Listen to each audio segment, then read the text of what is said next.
आणंद जिल्ला पंचायतની વાત કરીએ કુલ 40 બેઠકો અને ભાજપે મેળવી છે 33, કોંગ્રેસના ફાળે 7 ગઈ।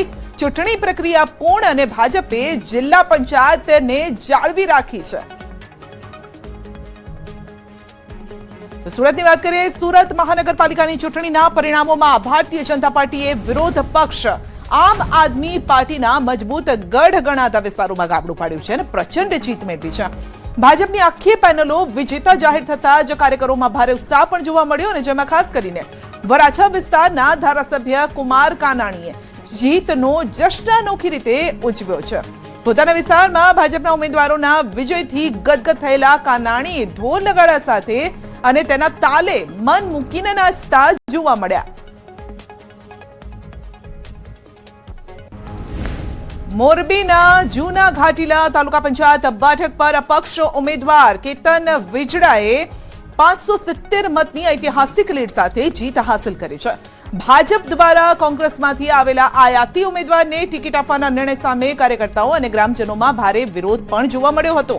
અંતે કેતન વિજડાની જીત થતા સમર્થકો અને ગ્રામજનોમાં ભારે ઉત્સાહ ફેલાયો છે। જીત બાદ ભવ્ય ઉજવણી કરવામાં આવી અને સમગ્ર વિસ્તારમાં આનંદનો માહોલ પણ જોવા મળ્યો।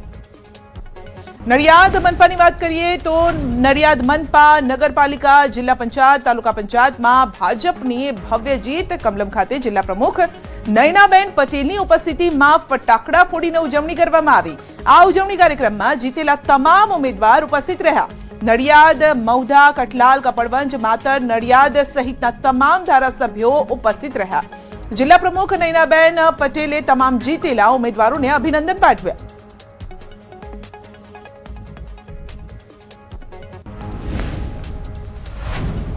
તો આ સાથે જ ખાડિયા બેઠકની જીત પર કોંગ્રેસ હાઈકમાન્ડ ખુશ થયું છે। જી હા, રાહુલ ગાંધીએ ફોન કરીને આપ્યા છે અભિનંદન, કારણ કે એવી બેઠક કે જ્યાં બીજેપીનો દબદબો હતો। ઇમરાન ખેડાવાલા સાથે વાતચીત કરી છે, અભિનંદન પાઠવવામાં આવ્યા છે। ભલે કોંગ્રેસનો ઓવરઓલ જોઈએ તો એટલી સીટો નથી આવી, પરંતુ આ એક સીટે હાઈકમાન્ડને ખુશ કરી નાખ્યા છે। ઇમરાન ખેડાવાલાને રાહુલ ગાંધીએ ફોન કર્યો છે અને તેઓએ ફોન કરીને એક તો બધાઈ એટલે કે તેમને શુભકામના આપી છે અને સાથે આ જીત બદલ અભિનંદન પણ પાઠવવામાં આવ્યા છે, કારણ કે ખાડિયા વિસ્તાર આપણે જોઈએ તો બીજેપીનો વર્ષોથી દબદબો છે ત્યાં।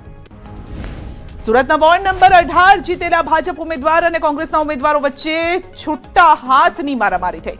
આ વોર્ડમાં કોંગ્રેસના ઉમેદવાર સંજય રામાનંદી ફોર્મ પરત ખેંચ્યું હતું।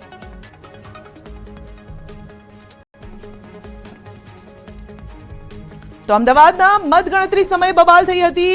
એલડી એન્જિનિયરિંગ કોલેજમાં બબાલ થઈ હતી। પોલીસકર્મી અને બૂથ એજન્ટ વચ્ચે ઘર્ષણ થયું હતું।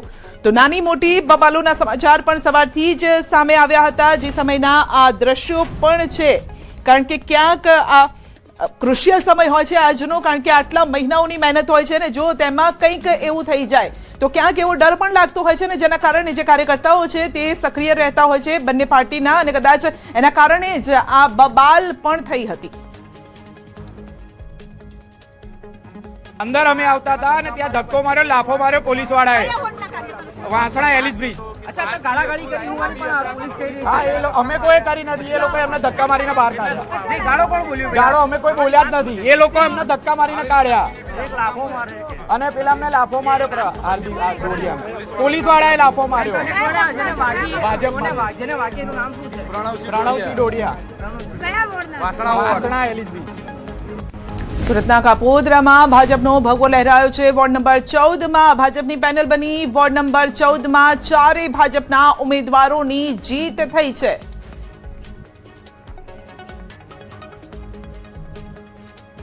સુરતના કાપોદ્રા એટલે કે વોર્ડ નંબર 4માં ગત સ્થાનિક સ્વરાજની ચૂંટણીમાં આપે કબજો કર્યો હતો, પણ આ ફેરી જીત મેળવી છે ભાજપની। દ્રશ્ય સીધા જોઈ શકાય છે, ભાજપની પેનલનો ભવ્ય વિજય થયો છે। આપણે ઉમેદવારો છે તેમને અભિનંદન સાથે પહેલી વાત કે જીત આ વિસ્તારમાં આપનો ગઢ બનેલો હતો અને ફરી એક વખત ભાજપે મેદાનમાં આવ્યું। આપનો ગઢ છેલ્લા 5 વર્ષમાં આપના કોર્પોરેટર હતા, કોઈ પણ કામ કર્યા નથી, ખોટા દેખાડા કર્યા છે, વિડીયો ઉતાર્યા, ફોટા પડ્યા। ભારતીય જનતા પાર્ટીના કામ કરેલા હોય પોતાના નામે કરવાના પ્રયત્નો કર્યા છે, ખોટા કામો। છેલ્લા 10 વર્ષમાં પાછલા 10 વર્ષમાં અમારા વિસ્તારમાં કોર્પોરેટર નહીં હતા. અમારા વિસ્તારના દરેક પ્રાથમિક સુવિધાના દરેક કામ અમારા ધારાસભ્ય કુમારભાઈ કાનાણીએ કરાવ્યા છે. કુમારભાઈનું જોર ચાલ્યું છે, તમે ચૂંટાઈ આવ્યા, હવે શું? કુમારભાઈનું જોર છે. હવે શું? તમે ચૂંટાઈ આવ્યા, હવે અમે અમારી જવાબદારી હશે, અમારી જવાબદારીમાં જે કોઈ કામ આવતા હશે એ અમે કામ કરીશું. બિલકુલ કાપોદ્રા વિસ્તાર છે, ખાસ કરીને કુમાર કાનાણી પૂર્વ આરોગ્ય મંત્રી અને હાલના વરાછાના ધારાસભ્ય ખૂબ જ મહેનત કરી હતી અને આખી પેનલને જીતાડવામાં તેમનો મહત્વનો ભાગ રહ્યો છે. કેમેરામેન જીગર ગુગલ સાથે કીર્તેશ પટેલ, ન્યૂઝ 18 ગુજરાતી, સુરત.